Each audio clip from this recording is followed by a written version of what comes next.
ఇటీవల మీకు కొత్తగా బాధ్యతలు కూడా ఇవ్వడం జరిగింది ఏపీఎఫ్డిసిలో. దాంట్లో ఒకటే దాంట్లో ఎలా ఉంది సార్? ఎట్లా దాంట్లో ఇప్పుడు అంటే ఇప్పుడు మెయిన్గా ఏంటంటే సార్, ఇప్పుడు మనకి అక్కడ బెనిఫిట్ ఏంటంటే సముద్రం ఉందండి మెయిన్ అక్కడ. అంటే బీచ్ సీన్స్ అలాంటివి చేయడానికి అరకు వ్యాలీ ఉంది. సో అరకు వ్యాలీ ఏంటంటే ఒక హిల్ స్టేషన్. ఇప్పుడు చాలామంది అంటే పెద్దవాళ్ళంతా బ్యాంకాక్ అలా వెళ్తున్నారు. ఈ మధ్య చిన్న ప్రొడ్యూసర్స్ కూడా వెళ్ళి డెఫిషిట్ అయిపోయి పాపం వచ్చి ఇరుకొని సినిమాలు ఆగిపోయి ఉన్నాయి. సో మేమేంటంటే ఇది మేము యాజ్ అ డైరెక్టర్గా ఫిల్మ్ డెవలప్మెంట్ కార్పొరేషన్కి స్మాల్ బడ్జెట్ ప్రొడ్యూసర్స్ షూటింగ్ ఏ విధంగా అంటే ఇక్కడ అక్కడ రెండు, ఇక్కడ మామూలుగా వాళ్ళకి ఏమేమి దొరుకుతాయో అది చేస్తారు. అక్కడ వెళ్ళిపోయి ఏంటంటే ఇప్పుడు సపోజ్ వాళ్ళ ఓన్ ల్యాండ్ ఉంది, అంటే భూమి ఉంది, పొలాలు ఉన్నాయి. సో దానికి వాళ్ళు డబ్బులు కట్టక్కర్లా, మ్యాన్ పవర్ ఉంది. అలాగే అక్కడి నుంచి బీచ్ సీన్ తీయాలి, పోర్ట్ తీయాలి. ఇప్పుడు ఇక్కడ పోర్ట్ లేదు, సో పోర్ట్ అక్కడ ఉంది, బీచ్ ఉంది, అలా హిల్ స్టేషన్ ఉంది. సో అలాంటి వాతావరణం ఏదైనా చేయాలంటే అది ప్లస్ పక్కా అంటే ఒక గోదావరి ఒడ్డున అంటే విలేజ్ సీన్కి అప్పుడు రాజమండ్రి ఆ విధంగా చేయాలి. అంతవరకు చేసుకొని మిగతాని ఇక్కడ అంటే వాళ్ళకి ఎక్కడ చీప్గా దొరుకుతుందో చీప్గా డబ్బు వేస్ట్ చేయకుండా వాళ్ళకి చేసేలాగా మనం ప్లాన్ చేస్తున్నాం. అంటే ఇప్పుడు సింగిల్ విండో సిస్టమ్ దాకా తీసుకుంటారా ఎట్లా సార్? ఏదైనా ఎఫ్డీసీకి వచ్చేసి గవర్నమెంట్ పర్మిషన్స్ కావాల్సి వస్తే డైరెక్ట్గా ఎఫ్డీసీకి వెళ్ళిపోతే వాళ్ళు సింగిల్ విండోలో అన్నీ including security, police security plus వేరే అన్నీ ఇది అంత వేరే రేట్స్ మీద కూడా ఇస్తున్నారు. అంటే షూటింగ్ మన చిన్న బడ్జెట్ షూటింగ్కి ఇస్తున్న అకామిడేషన్స్ అవన్నీ వాళ్ళు అరేంజ్ చేస్తారన్నమాట. ఇటీవల మీరు అంటే అమరావతి కూడా వెళ్ళటం మొత్తం చూడటం కూడా జరిగింది కదా, ఆ డెవలప్మెంట్ ఎంతవరకు వచ్చింది? ఇండస్ట్రీ నుంచి అక్కడికి కొంత అక్కడ కూడా స్టూడియోలు కట్టాలి అనేసి వాళ్ళు కూడా అడుగుతున్నారు, ఏపీ సీఎం గారిని డిప్యూటీ సీఎం గారు కానీ. అట్లా ఇండస్ట్రీ నుంచి ఏమన్నా సహాయ సహకారాలు ఎట్లా ఉన్నాయి సార్ అక్కడికి? అంటే ఇప్పుడు జస్ట్ మన రీసెర్చ్లోనే ఉన్నామండి. సో నేను ఏమనుకుంటున్నానంటే అన్ని స్టూడియోలు ఇప్పుడు హైదరాబాద్ లాగా అన్ని స్టూడియోలు ఒకే చోటు పెట్టకుండా ఒక రాజమండ్రిలో ఒక స్టూడియో, వైజాగ్లో ఆల్రెడీ ఉంది రామానాయుడు గారి స్టూడియో, అదంతా ఉంది. విజయవాడలో ఒక ఫ్లోర్ అట్లా పెట్టేస్తే సపోజ్ సబ్జెక్ట్ ఉంది, విజయవాడకి వెళ్తే మనకి ఈ సినిమా అయిపోతుందయ్యా అంటే ఒక ఫ్లోర్లో మెయిన్ సెట్ పెట్టి మిగతాన్ని చుట్టుపక్కల చేసేసుకుంటే అయిపోతుంది అంటే స్మాల్ బడ్జెట్కి.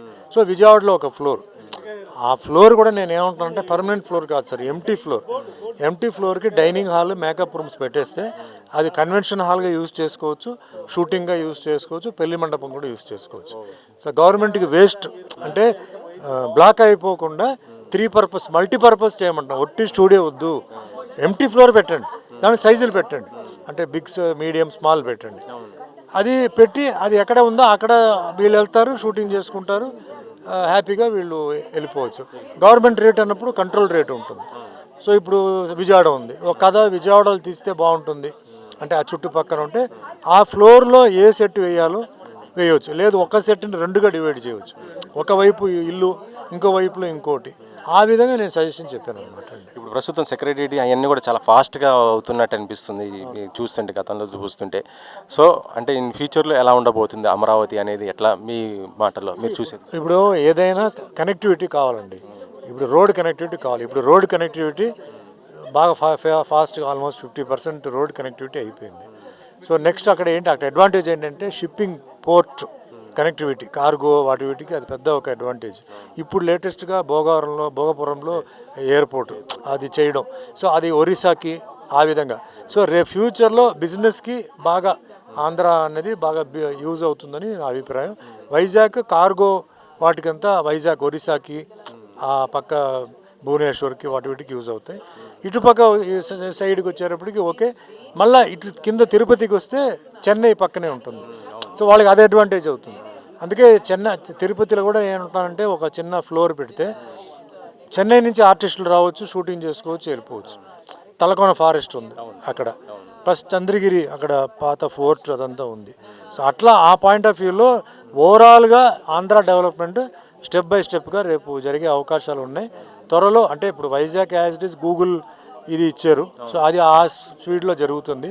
ఇప్పుడు ఎయిర్పోర్ట్ రావడంతో ఇంకా అది వైజాగ్ అనేది బాగా డెవలప్ అవుతాయి, చాలా స్పీడ్గా డెవలప్ అవుతాయి. ఫర్దర్గా ఇటు సైడ్లో కూడా ఇప్పుడు అమరావతి ఆ సైడ్లో కూడా ఒక స్టూడియో ఫ్లోర్ ఒకటి పెట్టి దాన్ని కూడా డెవలప్, అది ఓవరాల్ అన్ని బిజినెస్ అక్కడ ఉంటాయండి. అంటే ఫిలిందే కాదు, ఫిలిం మిగతా అన్ని బిజినెస్ కూడా అక్కడ అవుతాయి. ఓవరాల్గా డెవలప్మెంట్ మట్టుకు స్పీడ్గా జరుగుతాయి అన్నమాట.